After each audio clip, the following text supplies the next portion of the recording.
Hello friends, welcome to IICS platform. आज है 4 जुलाई और 4 जुलाई का करेंगे हम करंट अफेयर। लेक्चर स्टार्ट करने से पहले चैनल को सब्सक्राइब और बेल आइकन प्रेस करना ना भूलें और अपने फ्रेंड सर्कल में इस वीडियो को शेयर करें। चलते हैं, लेक्चर स्टार्ट करते हैं। फर्स्ट न्यूज़ है बॉम्बे स्टॉक एक्सचेंज। अब क्या हुआ है बॉम्बे स्टॉक एक्सचेंज में, देखो। अब ये न्यूज़ बड़ी इंपॉर्टेंट है उन लोगों के लिए जो स्टॉक मार्केट का काम करते हैं। क्या करते हैं दोस्तों? स्टॉक मार्केट का जो काम करते हैं वो आज बड़ी चैन की नींद सो रहे होंगे। क्यों सो रहे होंगे? क्योंकि उनको कल बड़ा प्रॉफिट हुआ है, क्योंकि सेंसेक्स पहुंच गया है 80,000 पॉइंट पर। कितना पहुंच गया दोस्तों? 80,000 पॉइंट पर पहुंच गया है। इतना मार्क इसने टच कर लिया है। अब सर इतना मार्क टच कर लिया है, वो अच्छी बात है, पर ये हो क्यों रहा है ये तो अपन बाद में समझेंगे। पर आप देखिए इंडिया में जो स्टॉक मार्केट है कितना ग्रोथ कर रहा है। सिर्फ ओनली 7 मंथ के अंदर अगर देखा जाए तो 7 मंथ में ही सिर्फ ओनली 10,000 पॉइंट सेंसेक्स बढ़ा है। आप देख रहे हो कितनी बड़ी बात बोल रहा हूं मैं कि इंडिया में स्टॉक मार्केट का इतना ट्रेंड होते जा रहा है कि 70,000 था पहले। जब 70,000 कब था? 70,000 जब था, वो डेट थी 11 दिसंबर 2023। इस डेट को सेंसेक्स ओनली 70,000 था, देख रहे हो आप। और विद इन 7 मंथ में ये 80,000 मीन्स 80,000 पॉइंट को टच कर गया। व्हाट आई मीन्स 7 महीने में इसने 10 महीने पॉइंट को टच कर लिया। अब देखो इतना तो प्रॉफिट हो गया। अब जितने भी होंगे स्टॉक मार्केट वाले वो मेरा वीडियो थोड़ी देख रहे होंगे, वो भी आप सो रहे होंगे चैन की नींद। वो उठेंगे 12-1 बजे, फिर मेरा वीडियो देखेंगे। तो ठीक है, आप सोते रहिए, मेरा काम है, मैं वो काम कर रहा हूँ। चलते और बताता हूँ कि इसके फैक्टर क्या है। मजाक की बात कर रहा हूँ, ठीक है। स्टूडेंट लोग कभी सोते नहीं है, जो सोते हैं वो कभी सफल होते नहीं है, जो नहीं सोते वो सफल होते हैं, याद रखना। जिन नींद में सिर्फ ओनली आपको एक ही चीज देखना चाहिए, अपना we can say that's a destination, और आपका जो अचीव आपको करना है वो आपको दिखना चाहिए, ठीक है। फैक्टर क्या है देखो, कंटिन्यूटी ऑफ गवर्नमेंट पॉलिसी। आप जानते हो मोदी साहब फिर से आ गए सेंट्रल गवर्नमेंट में, और अब डेफिनेटली गवर्नमेंट पॉलिसी उनकी कंटिन्यू रहेंगी, कंटिन्यूटी ऑफ गवर्नमेंट पॉलिसी। दूसरा रीजन है forecast of higher Indian economic growth. आपको मालूम है कई सारे जो IMF वर्ल्ड बैंक इंडिया की ग्रोथ अच्छी बता रही है कि 2024 और 25 में इंडिया अच्छी ग्रोथ करेगी। और लास्ट रीजन है and very important that high domestic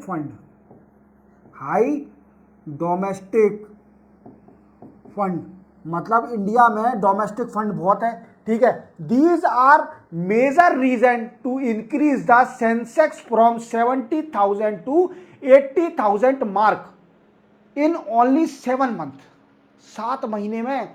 और आप जानते हो अभी सेंसेक्स की क्या हालत थी इलेक्शन से पहले, क्योंकि मैंने आपको हर लेक्चर बताया था कि इनसर्टेनिटी है इलेक्शन की। इंडिया में किसी पार्टी को मेजोरिटी नहीं मिलने वाली है और कंफर्म नहीं है सरकार किसकी बनेगी इलेक्शन से पहले। बट जब मोदी साहब ने एक इंटरव्यू में बोला था, चुनाव के पहले पूछा गया था एक इंटरव्यू में उनसे कि मोदी साहब, प्राइम मिनिस्टर साहब, आप ये बताइए कि सेंसेक्स इतना नीचे क्यों जाते जा रहा है। तो उन्होंने एक बहुत बड़ी बात बोली थी। उन्होंने बोला था कि आप देखना, इलेक्शन के बाद देखना, ये जो सेंसेक्स और निफ्टी है, ये इलेक्शन के बाद जब सरकार हमारी बनेगी ये इतनी उछाल पे पहुंचेगा कि इसको पकड़ पाना मुश्किल हो जाएगा। और वही हुआ। देखिए सेंसेक्स आज 80,000 है, मतलब हिस्ट्री में पहली बार ऐसा हुआ है कि 80,000 पॉइंट मार्क को टच कर लिया सेंसेक्स ने, और सिर्फ ओनली 7 मंथ में तो 10,000 पॉइंट ही कवर कराए। तो दोस्तों उठ जाओ और फिर से अपना स्टॉक मार्केट स्टार्ट करो, ठीक है। चलते अपन नेक्स्ट न्यूज पर। नेक्स्ट न्यूज है दोस्तों हमारी मणिपुर के ऊपर। क्या हुआ मणिपुर में? देखो आप जानते हो मणिपुर में क्या चल रहा है, इथनिक वार चल रहा है। We can say that's a tribal आपस में लड़ रही हैं, जो भी ट्राइबल हैं, ट्राइब्स वो आपस में लड़ रही हैं। ठीक है, क्लियर। अब ये लड़ तो रही हैं, अब इससे इफेक्ट किस पे हो रहा है? जो इनोसेंट पीपल है, जो इनोसेंट पीपल हैं उन लोगों पर इफेक्ट हो रहा है, उनके घर जा रहे हैं और उनको कई सारे इफेक्ट हो रहे हैं। अब इसी के साथ क्या हुआ है कि मणिपुर सरकार की, मणिपुर गवर्नमेंट की मीटिंग हुई सेंट्रल गवर्नमेंट के साथ, विथ यूनियन गवर्नमेंट। और इसमें मणिपुर सरकार ने कई सारी डिमांड रखी। क्या रखी डिमांड? कई सारी डिमांड रखी मणिपुर सरकार ने सेंट्रल गवर्नमेंट से कि हम चाहते हैं, क्योंकि हमारी मणिपुर में अभी कंडीशन अच्छी नहीं है, वहाँ पर इतने बार चल रहा है, मणिपुर में लोग मर रहे हैं, बेघर हो रहे हैं। तो आप, एक रिक्वेस्ट है आपसे कि आप इतना करें कि हमें कुछ डिमांड है हमारी, वो फुलफिल कर दें। समझ रहे हो आप मेरी बात को, कि वो फुलफिल कर दें हमारी डिमांड, हम सक्सेसफुल हो जाएंगे, हम मतलब कंट्रोल कर लेंगे मणिपुर के अंदर। तो सबसे पहली डिमांड है, इन्होंने फंड मांगा है, fund above 10% that provide to other north east state. मैंने आपको एक लेक्चर पढ़ाया था कि स्पेशल कैटेगरी स्टेटस, आप देखिए डिस्क्रिप्शन में, देखिए मेरे एडिटोरियल प्लेलिस्ट में जाइए, एडिटोरियल में देखिए, एक स्पेशल कैटेगरी स्टेटस का मैंने एक पर्टिकुलर वीडियो बना के रखा है। अब उसमें मैंने एक चीज मेंशन करी थी कि नॉर्थ ईस्ट की जो स्टेट है उनको स्पेशल कैटेगरी स्टेटस दिया गया है, और बताया था कि स्पेशल कैटेगरी स्टेटस में कई सारे बेनिफिट मिलते हैं, जैसे कि फंड ज़्यादा मिलता है। तो मणिपुर ने डिमांड करी है कि नॉर्थ ईस्ट को जो फंड मिल रहा है उससे 10 गुना ज़्यादा हमको फंड दिया जाए। समझ रहे हो आप मेरी बात को, क्योंकि हम बैकवर्ड हो गए हैं इस इतने बार से, तो हमें 10% ज़्यादा फंड दिया जाए। दूसरी डिमांड सुनिए इनकी, दूसरी डिमांड है कि 5,000 unit of houses will be build in Manipur for affected people under प्रधानमंत्री आवास योजना। दूसरा पॉइंट क्या बोला है कि प्रधानमंत्री आवास योजना में सरकार, आप जानते हो प्रधानमंत्री आवास योजना क्या है, कि सरकार रूरल और अर्बन एरिया में घर बनाएगी, गरीब लोगों के लिए घर बनाएगी रूरल और अर्बन एरिया में। अब इन्होंने दूसरी डिमांड रखी है मणिपुर ने कि 5,000 यूनिट मींस 5,000 घर हमको प्रोवाइड करिए अंडर प्रधानमंत्री आवास योजना के अंदर। जो लोग अफेक्टेड हुए हैं इसके कारण, जो कि इनोसेंट लोग हैं, वो उन लोगों को we can say that's a घर प्रोवाइड करिए। ठीक है। तीसरी डिमांड क्या है इनकी? तीसरी डिमांड है इनकी दोस्तों, ये देख लेना, ठीक है, वीडियो पीछे करके देख लेना पॉइंट। तीसरी डिमांड है दोस्तों, थर्ड डिमांड है इनकी कि हमें फंड एक्सटेंड किया जाए। क्या है कि सरकार क्या करती है, सरकार फंड देती है, fund for capital investment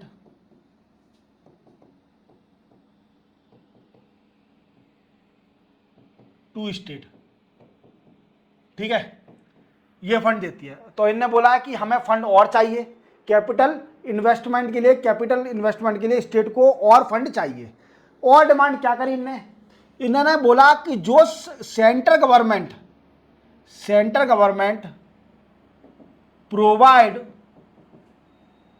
fund to state for schemes के लिए जो फंड देती है सरकार, वो एक लिमिट सेट करती है कि इस लिमिट में आप इस फंड का यूज कर सकते हैं। अगर उस लिमिट में अगर आप उस फंड का यूज नहीं करते हैं तो वो फंड लैप्स हो जाएगा और वो फंड अगेन ट्रांसफर हो जाएगा कहां पर, कंसोलिडेटेड फंड ऑफ इंडिया के अंदर। क्या होगा दोस्तों, ट्रांसफर हो जाएगा देन आफ्टर सेंट्रल गवर्नमेंट में। अब इन्हें क्या बोला है कि जो फंड आपने स्कीम के लिए अलॉट किया है उसकी टाइम लिमिट बढ़ा दीजिए। कितनी टाइम लिमिट बढ़ा दीजिए? 31 जुलाई इसकी टाइम लिमिट कर दीजिए फंड को यूज करने के लिए। अब इन्होंने से पूछा कि सर बताइए आपकी टाइम लिमिट क्यों बढ़ाई जाए, कोई फैक्टर तो दीजिए, कोई रीजन तो दीजिए।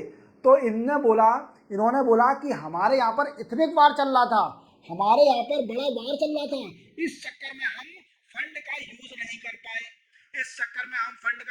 पाए, जो सेंटर ने हमें फंड दिया था उस फंड का हम यूज नहीं कर पाए। तो 31 जुलाई तक इसको एक्सटेंड कर दीजिए, जिससे हम इस फंड का यूज कर पाएंगे। तो ये पूरी कहानी है, समझ गए होंगे। मणिपुर स्टेट और यूनियन गवर्नमेंट की मीटिंग हुई थी, जिसमें मणिपुर ने ये सारी डिमांड रखी हैं। अब देखते हैं ये डिमांड कब रखी है। मैंने आपको हर लेक्चर बताता हूं कि यूनियन गवर्नमेंट का बजट आने वाला है, फुल बजट आने वाला है। अब इस बजट के लिए मीटिंग चल रही है। मैंने आपको बताया था कि प्री बजट मीटिंग चल रही है। अभी मीटिंग मैंने आपको ट्रेड यूनियन के कुछ रिकमेंडेशन बताए थे, जो कि प्री बजट मीटिंग में डिमांड करी गई थी। अब मणिपुर के साथ मीटिंग चल रही है, जिसमें प्री बजट में ये भी डिमांड करी गई है। अब इस डिमांड को फुलफिल करते हैं कि नहीं करते हैं, ये देखते हैं। ठीक है, अब इनको कितना फंड मिलता है, इनका डिमांड करना एक अलग बात है और फुलफिल करना एक अलग बात है। इसी के साथ चलते हैं अपन नेक्स्ट न्यूज पर। नेक्स्ट न्यूज हमारी ओथ सेरेमनी। देखो ये न्यूज बड़ी ही अच्छी है। क्यों अच्छी है? आप कई बार देखते होंगे कि जो ओथ सेरेमनी होता है, जिसमें आपने देखा अभी सरकार बनी हुई है और कई सारे मेंबर ऑफ पार्लियामेंट ने शपथ ली थी। अब शपथ में आपने देखा होगा कि कई सारे ऐसे मिनिस्टर या we can say that some member of parliament आए होंगे और उनकी शपथ में कुछ ना कुछ ऐसा ऐड होगा जो बड़ा ही बेवजह होता होगा, मतलब बड़ा डिफरेंट टाइप का और लगता है कि सब प्रीफिक्स और सफिक्स कुछ ना कुछ जोड़ देते हैं। जैसे मैं बताता हूँ कुछ लोगों की सोच, जैसे कुछ लोग जोड़ देते हैं जय हिंद, जय हिंद जोड़ दिया, जय भीम, ठीक है, जय वेस्ट बंगाल, जय गुजरात, ठीक है। एक ने तो अलग ही खेल कर दिया, मैं उनका नाम नहीं बताऊंगा। एक ने तो बोला कि जय पैलेस्टाइन। अरे भाई तू इंडिया में रह रहा है, पैलेस्टाइन को जय बोलना है, तो ये गलत है।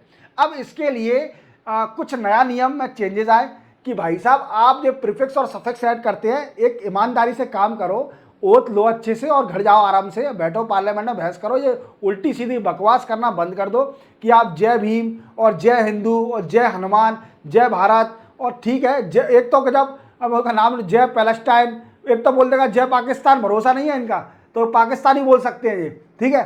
तो इसको रोकने के लिए स्पीकर ने रूल में कुछ चेंज करे हैं। क्या करे हैं? रूल में कुछ चेंज करे हैं, जो कि बिजनेस कंडक्ट कराती है पार्लियामेंट के, फॉर्मेशन ऑफ बिजनेस। जैसे डायरेक्शन 1 में, direction 1 of rule of direction 1 to direction of speaker, इसमें कुछ चेंजेस किया है। इसमें एक नया क्लॉज ऐड कर दिया। क्या क्लॉज ऐड कर दिया? क्लॉज नंबर 3 ऐड कर दिया, क्लॉज 3 ऐड कर दिया, जिसमें बोला गया कि कोई भी मेंबर ऑफ पार्लियामेंट या फिर कोई भी हो, वो अपने ओथ में प्रीफिक्स और सफिक्स नहीं लगा सकता। क्लियर आ गया?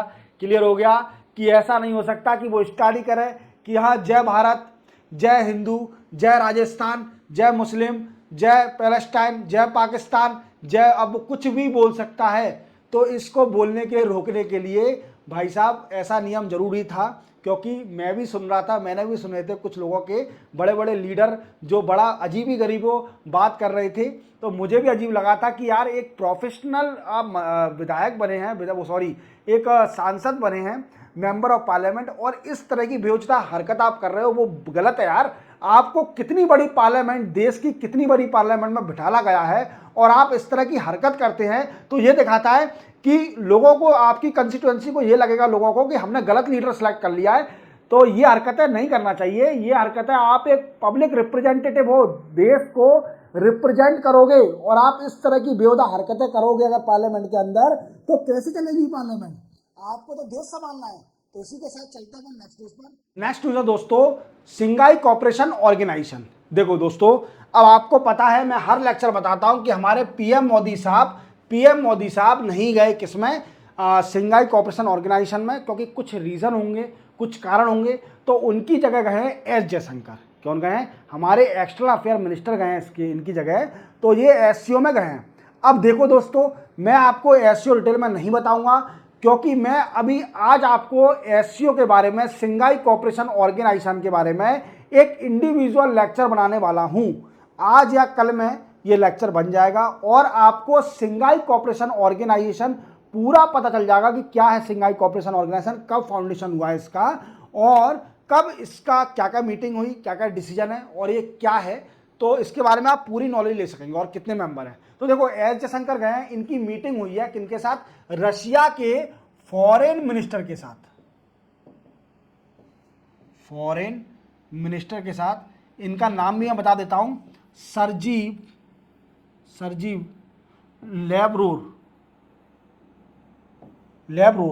लेब्रोर इनका कुछ ऐसा नाम है, सरजीव लेब्रोर, ठीक है। इनके साथ इनकी मीटिंग हुई, रशिया के फॉरेन मिनिस्टर के साथ इनकी मीटिंग हुई और इस मीटिंग में एस जयशंकर ने कई सारी बातें रखी। जो एक बात मेन बात है वो याद रखने की है कि आप जान रहे हो, आपने न्यूज़ में कई बार सुना होगा कि रशियन आर्मी, जो रशिया और यूक्रेन में वार चल रहा है डेफिनेटली, पर जो रशियन आर्मी में कुछ इंडियन है रशियन आर्मी के अंदर, तो उनको प्रोटेक्शन देने के लिए या फिर इंडिया में वापस लाने के लिए ये डिस्कस किया गया। व्हाट आई मीन्स, इंडिया में जो इंडियन आर्मी, जो इंडियन लोग हैं रशियन फोर्स के अंदर, रशियन आर्मी के अंदर, तो उनको वापस भेजने के लिए बात हुई। अब ऐसा एक रिपोर्ट में बताया गया है, एक रिपोर्ट आई थी जिसमें बताया गया था कि approximately 200 Indian in Russian army. Sir ठीक है, आपने बता दिया ये बात, आप ये बताइए, थोड़ा अपना दिमाग का यूज़ करिए, आप थोड़ा ये बताइए डिटेल में कि ये पहुंचे कैसे वहाँ पर, मतलब ज्वाइन कैसे किया। देखो आप जानते हो हमारे इंडिया की पॉपुलेशन कितनी है, मोर देन 140 करोड़, और हर आदमी, किसी के आदमी के अंदर से इच्छा होती है कि वो एक आर्मी के अंदर जाए।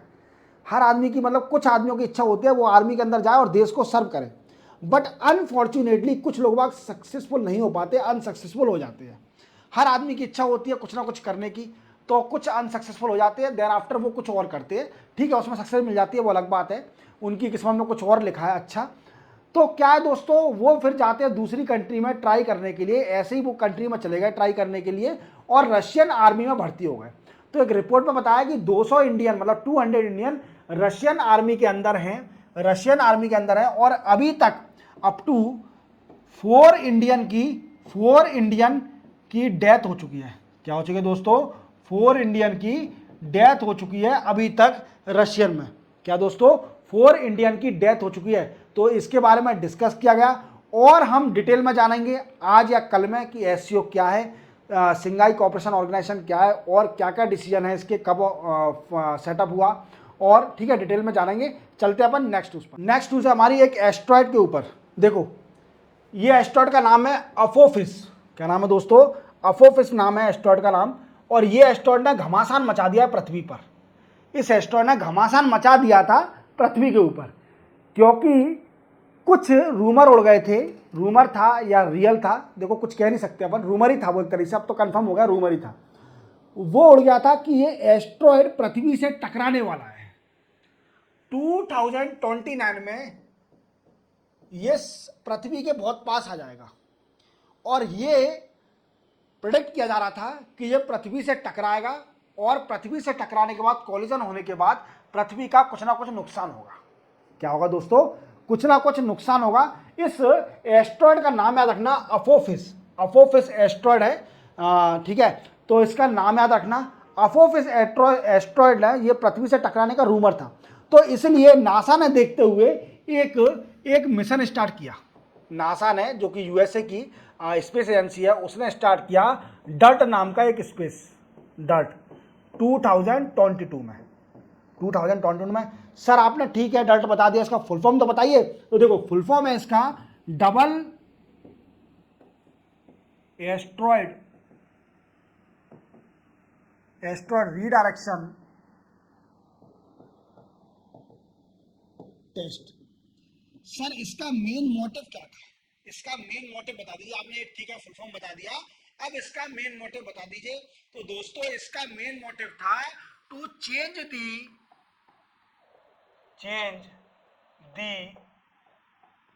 ट्रेजेक्ट्री ऑफ एस्ट्रॉयड के मोशन को चेंज करना इसका मिशन था। समझ में आ गया। अब थोड़ा एस्ट्रॉयड के बारे में भी जान लेते हैं। ठीक है सर, आप बता रहे हो एस्ट्रॉइड के बारे में, पर एस्ट्रॉइड के बारे में भी तो बताइए। तो देखो, एस्ट्रॉइड ये प्लेनेट जैसा ही एक ऑब्जेक्ट होता है, प्लेनेट जैसा ही, पर प्लेनेट नहीं होता, प्लेनेट से छोटा, या फिर प्लेनेट जैसा ही होता है पर प्लेनेट होता नहीं है। We can say that's is a neither planet nor like a atmosphere of planet. ठीक है, प्लेनेट जैसा होता नहीं है पर प्लेनेट जैसा होता है। ठीक है, पर ये क्या है, ये रहते कहाँ पर है, मार्स एंड जुपिटर के बीच में ये रिवॉल्व करते हैं, मार्स और जुपिटर के बीच में ये रिवॉल्व करते हैं। और we can say that's a debris, एक तरह से डेब्रिस भी बोल सकती है, ये स्पेस में एक तरह से डेब्रिस होते हैं और ये बहुत बड़े बड़े होते हैं। ठीक है, इनका साइज बहुत बड़ा होता है। वी कैन से ये प्लेनेट से भी बड़े बड़े साइज के होते हैं। समझ में आ रहा है, समझ में आ रहा है कि नहीं आ रहा। ये रिवॉल्व करते हैं मार्स और जुपिटर के बीच में। अब ये न्यूज आई थी कि ये एस्ट्रॉयड पृथ्वी से टकराने वाला है, तो इसी के लिए नासा ने क्या किया, नासा ने फौरन एक प्लान बनाया जिसको नाम है डर्ट। डर्ट माने डबल एस्ट्रॉयड रीडायरेक्शन टेस्ट। इस टेस्ट से क्या होगा कि एस्ट्रॉयड की डायरेक्शन चेंज कर दी जाएगी by planetary motion, by planetary project के जरिए एस्ट्रॉयड की डायरेक्शन चेंज कर दी जाएगी। पर बाद में ये क्लियर हुआ कि हाँ, ये 2029 से पास में जरूर आएगा अर्थ के, पर ये टकराएगा नहीं, कॉलिजन नहीं करेगा। अब इसी को देखते हुए इसरो ने भी बोला है कि we are ready, we want to participate in the planetary mission of any country. देखो, इसरो ने बोला है कि we are also interested to participate और organize individually planetary mission. Planetary mission क्या होता है कि आप जानते हो कि मंगलयान तो आप जानते हो, मंगलयान जानते हो, चंद्रयान भी जानते हो, ये प्लेनेटरी मिशन थे। क्यों थे? क्योंकि ये दूसरे प्लेनेट पे जाके उसकी सॉइल, उसकी स्टडी कर रहे थे। तो ये दूसरे प्लेनेटरी मिशन कहे जाते हैं, जो कि दूसरे प्लेनेट पर जाकर उसकी स्टडी करते हैं, that is called a planetary mission. तो इसरो ने बोला है कि हम बहुत एडवांस हो गए हैं, अब हमारा काम है, हमने एक मंगलयान तो सक्सेसफुल कर ही लिया, चंद्रयान 3 भी हमारा सक्सेसफुल हो गया, अब हम सिर्फ ओनली नहीं, हम प्लेनेटरी मिशन भी स्टार्ट करने वाले हैं दूसरा। समझ में आ गया? एस्ट्रॉयड के बारे में भी जानकारी लेंगे। देखो दोस्तों, कुछ न्यूज़ें हैं जो कि मैंने स्किप कर दी हैं। अब स्किप क्यों करी है, मैं इसका रीजन ही बता देता हूं। जैसे एक न्यूज़ है जीका वायरस,